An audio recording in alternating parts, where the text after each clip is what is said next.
Hello, colleagues, and welcome to the next episode of DINCast, where I'm delighted to be joined today by Yusuf Muhammad, who is the Chief Design Engineer, Chief Design Officer from Plumis, but likes to be known by an Innovation Design Engineer. And I think that's absolutely a great title to actually have. And I'm really excited to find out a little bit more about Yusuf and his entrepreneurial journey. So, Yusuf, thank you very much for joining us today. Thanks, Ian. I'm delighted to be here. So, as I say, I sort of introduced you as an innovation design engineer. I'll be honest, I've not really come across many other innovation design engineers in my time. So, for those people who don't know about you, do you want to sort of just do a brief sort of introduction? Tell us a bit about yourself and your career so far.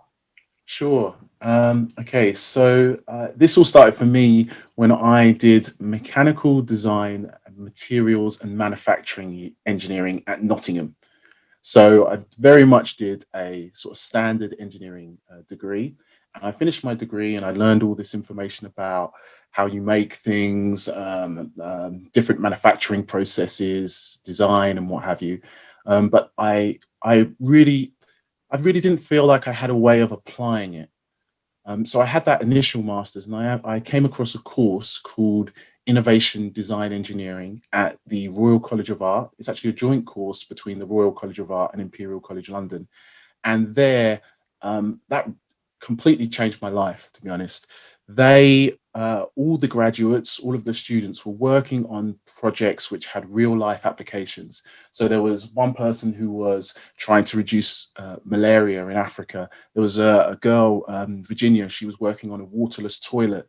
And what really captured my imagination and fascinated me about what was going on there is that there were people who were applying their engineering background and knowledge to real problems, and they were actually making a difference. So after they graduated, they went on and formed companies, and they were uh, putting these into the world. In terms of, that sort of moment where you just thought, wow, this is really for me, was there at some point in the course where, you went to sleep at night or you couldn't get to sleep at night or you woke up the next day and thought, wow, I found my passion, I found my sort of North Star, I want to be, an innovation design engineer here? Yeah, you know what? It actually happened before the course. So they do a show which puts together all of the students' work, and each of the students has a stand, and you can go around and you can talk to them about their different ideas and projects.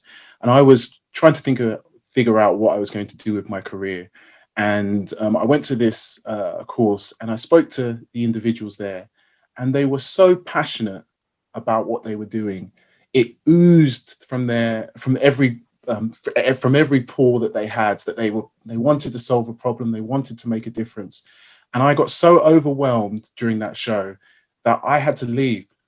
I left and I sat down outside, because I thought, wow, for me previously education had been about, I've got to pass the test, I've got to get my degree at the end, and maybe I'll get a job. But these all of these individuals were working on something that could actually make a real difference, and that was so refreshing for me, and so inspiring.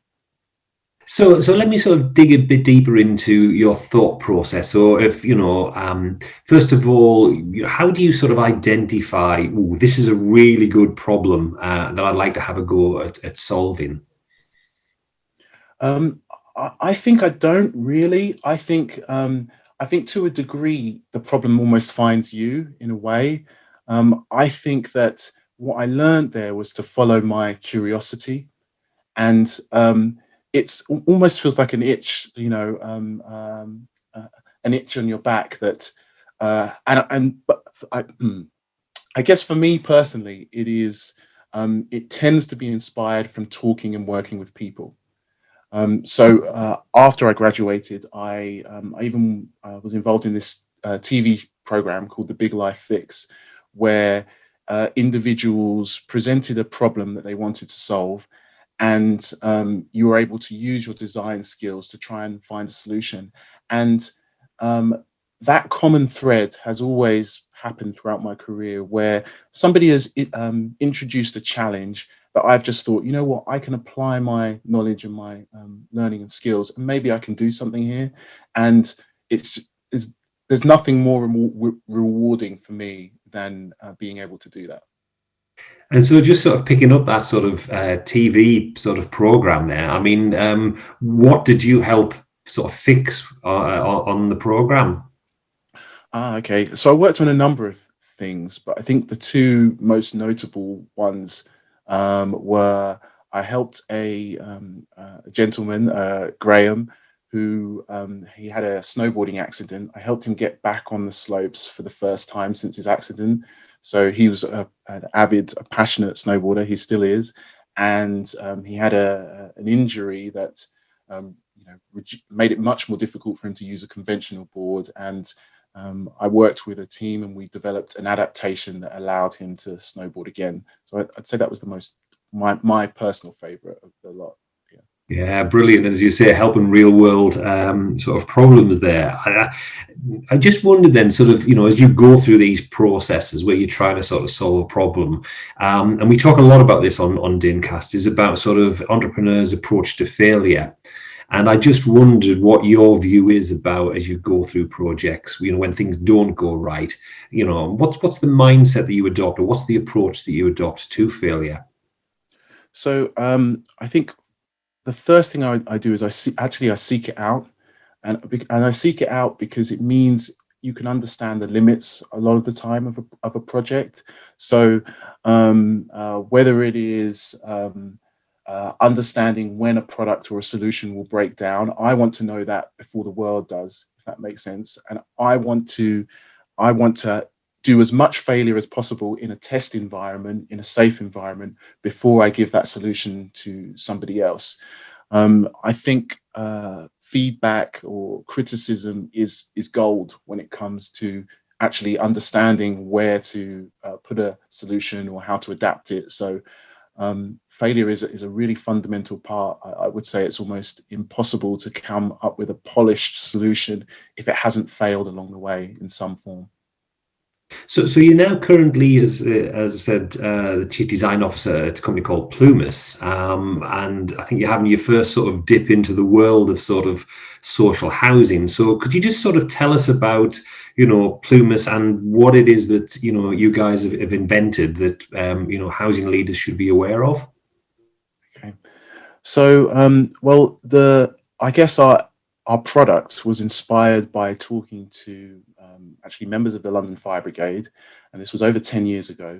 And they said to us, "Well, look, we've got sprinklers, which are a tried and tested solution. They've worked for a number of years, but there are certain situations where sprinklers are challenging. Perhaps the water supply isn't sufficient. Perhaps it's a retrofit and it might be expensive."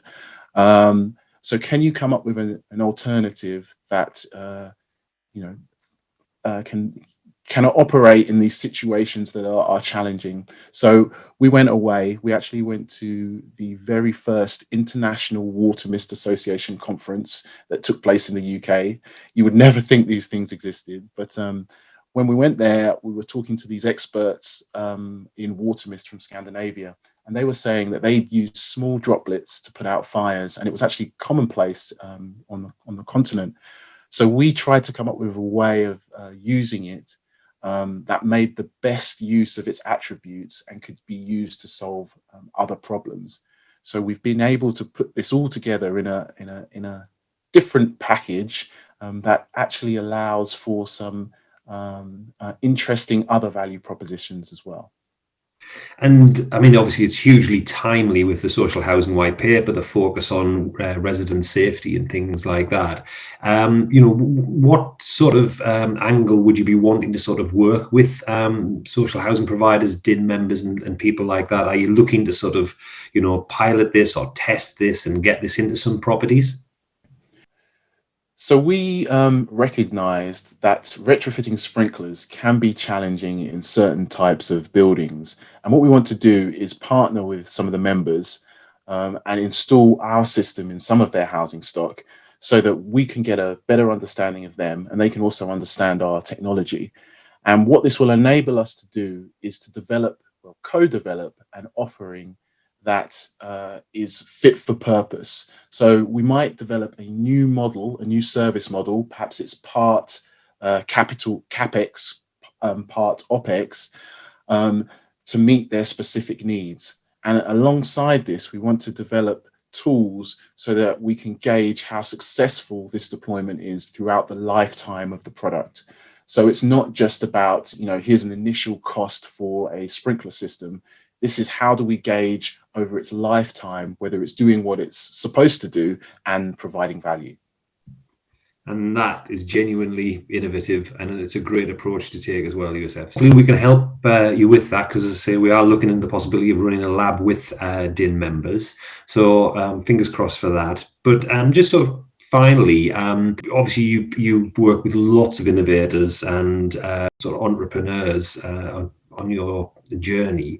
I just wondered, which sort of companies or organizations or sectors do you look towards and think, wow, those guys are really, really innovative and I really like what they're doing?